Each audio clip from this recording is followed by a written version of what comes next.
This month we're going to go over the book Breath by James Nestor. Very interesting book that talked about if we do not use our nasal breathing muscles, that we can actually change the shape of our face and actually have different health outcomes based on not breathing through our nose.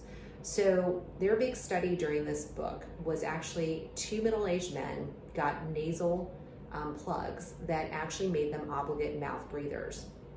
When that happened, after a 10-day period of time, their blood pressure went up, their mood went sour, their stress hormones went up, and they had stomach aches, irritability, and issues with increased snoring and apneic events overnight. They also had their O2 sats drop below 85% during portions of the night because they were breathing through their mouth. The other interesting thing was that they had decreased heart rate variability, which actually can determine coherence and resiliency and actually affect your health outcomes in the long term. So it took several months for these people to actually get their blood pressures and their other factors back to normal when they started breathing through their nose.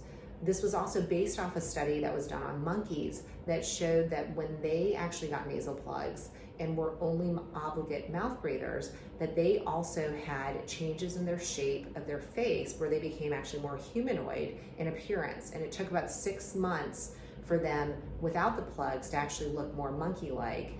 And that tells you that if you do not use those muscles, then you can lose them and actually affect your airway.